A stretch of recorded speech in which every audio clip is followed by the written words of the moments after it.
And as we know with the Sixers, the messaging is important, right? They don't change their public stance unless there is a reason for it. So to me, that suggests that we are approaching that September period where they said that maybe it's not a drop dead date by then, but the ball needs to be rolling. Things need to be happening.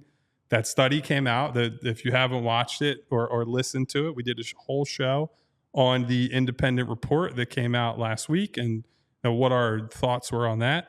But since that's come out, it suggests to me they have a feeling like, hey, this is not exactly a done deal and we are up against the deadline. And I think the real takeaway is they are not going back to South Philly under any circumstances. Yeah.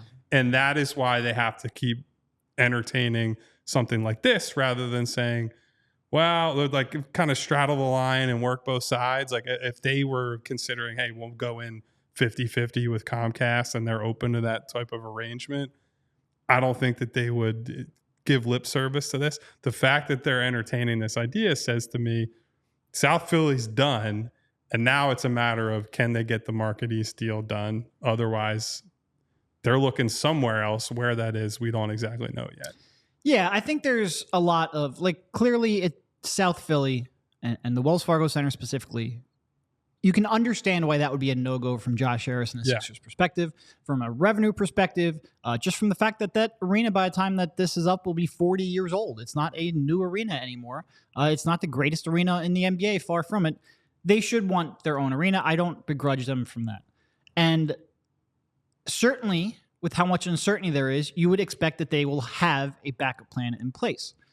It seems like they also want to apply a little bit of leverage here, and we can talk about whether or not it's a leverage play or whether or not they're actually like actively pursuing it. It's probably both. Like I said, you need a leverage play, but you also need a backup plan in case it doesn't go through. But this coming on the heels of the report does seem like, hey, all right, the data's out there. You can all read it. You can all process it. This needs to happen quickly. And it seems like almost as much as anything, the timeline is of an issue with them. And again, there's understandable reasons for that. Like their lease runs out or their rental agreement runs out eventually. They want a new place to be there by the time that is over. So I don't, again, begrudge them from that.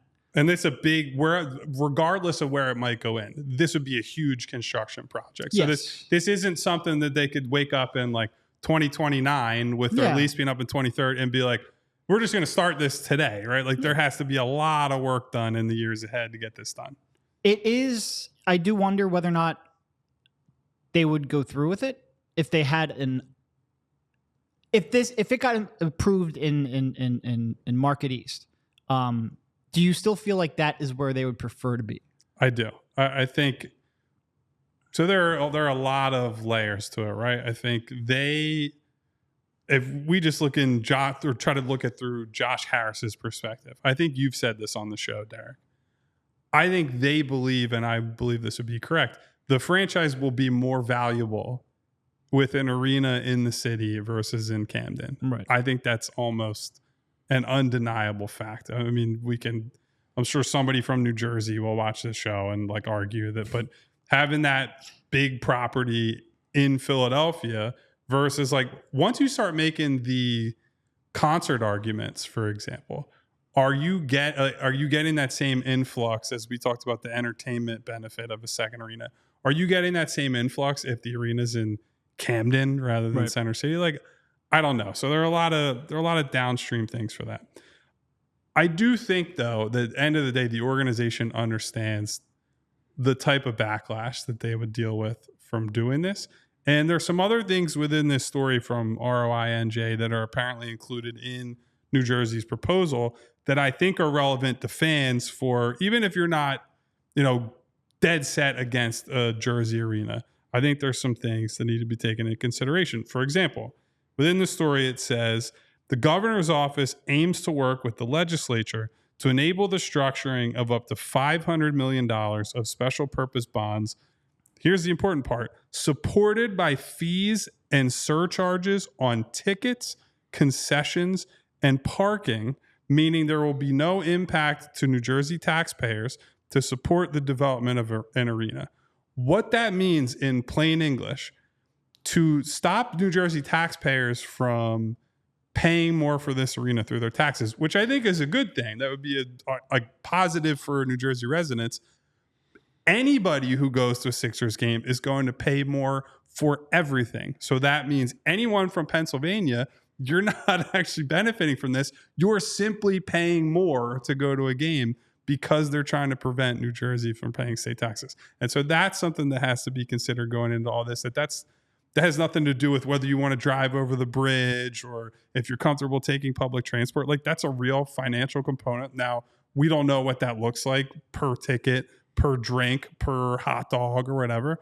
But $500 million, you don't recoup that overnight, right? That's a lot of things being bought between parking and whatnot. So that's something to take into consideration. I also don't think that the infrastructure is necessarily set up for this. So I looked at where the proposed site is supposed to be. It is at least a 15-minute walk from the closest Patco station in Camden to where the arena would be. This is not like it's certainly not like the Market East location in that right. The draw of that is it's built over top of an existing station. People get off there. It's a hub that connects to the Broad Street line, the Market Frankford line, all the regional rails, and Patco, including Patco, they all come into that place. And then you're at the arena. This is not the case for that. And it's an even worse setup than we have for Eagles, Flyers, Sixers, Phillies games right now, where you get off the subway and you're basically right there at the stadium. So that's an important thing to consider. And then if you're trying to turn it into, well, we want to build this and we want to have we want to revitalize a neighborhood, or we want to have, supporting infrastructure, supporting restaurants, businesses, things that will grow as a result of the arena being there. I am ultra skeptical that people would have the same mentality about coming to Camden to spend time there before and after games as they would Center City, Philadelphia. With the same, you could literally build the same exact things in both places. And I think it'd be pretty clear, unless I'm wildly off base with this, that people would rather spend time in the Market East area of Philadelphia than Camden. That's just the reality of the situation.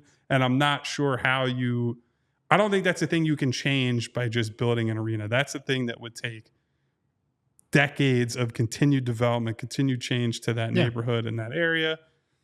That's a lot of work that has nothing to do with the Sixers, quite frankly. So I just think there are a lot of logistical concerns with Camden base level. And I think the Sixers recognize that.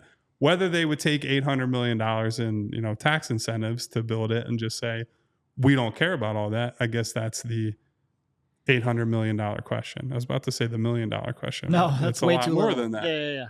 No, it really does seem like, outside of the tax breaks and outside of the fact that they will get the site approved, I don't see obviously, if you live in Jersey, and I'd love to see a breakdown of people that come to the Sixers games, how many from Jersey, how many from PA. Outside of the people that live in Jersey, it doesn't seem all that convenient for all that many people. Like you mentioned, probably not going to have as many people hanging out there as you would in Center City, Philly, but just commute. Like, I haven't been on Patco all that often, but it does not seem nearly as convenient from a travel Patco's perspective. good where they have stops and not can 15, travel, but they're not. Walk. Yeah, you would have to build an entirely new station in order to justify this. So it really does. I hope, from my perspective, probably from a lot of people watching this perspective, that this is mostly a leverage play and that a stadium deal in Philly ends up happening. But it is, we're getting to the point where I think their frustration is pretty evident. Yeah, look, we've said on the show multiple times, I have said it myself, I don't believe in their heart of hearts they want to take the team out of Philadelphia for multiple reasons: financial, the PR backlash, all of that. But at the end of the day, the rubber's going to meet the road. They are leaving Wells Fargo Center. Yes. I think I'm not reporting that. I'm not telling you that the team is telling me that. I'm just looking at all the writing on the wall, everything that Comcast has said, all the ink that's been spilled at various media outlets, every single thing about this process put together. It just says they will not play in that arena past their lease, right? Like, they just do not believe in the Wells Fargo Center as a long-term home for an organization that right now is valued as a multi-billion-dollar organization. They're simply not going to go back and just be a tenant somewhere. And the Flyers or Comcast can say, oh, we'll go in 50-50 with you. But now that there's studies out there that's like just purely on the business side, now that that's out there, that it's like, yeah, Philadelphia can support 2 of these arenas. You can absolutely, it has the demand for concerts, for events, to bring in double the amount of entertainment every single year. When they've said parking will be manageable, when they've said it will help with jobs, it'll do all this. The Chinatown piece is real, and we talked about that at length last week. I'm hoping to have someone or someone's on the show to get more into that in the future. But when they get all that information, they're not going to be satisfied with just like, yeah, we'll take half of what we can get in another arena. There's just no, if you're a business person, there's just no justification to do that. And I understand, whether it's from Chinatown or other people, anyone who says, hey, we don't need it, and I would like something else to be at that Market East location. Like, I think that's a fair thought, right? They wanted to put in a mall. The mall didn't work, but you'd like it to be something in an ideal world that's like it's valuable to the public. It's a big space, something that could revitalize that neighborhood. The Sixers are the only game in town right now. The only people standing there with a proposal saying, we're going to spend, $1.5 billion or whatever it is to actually build a project and then have things coming off of that.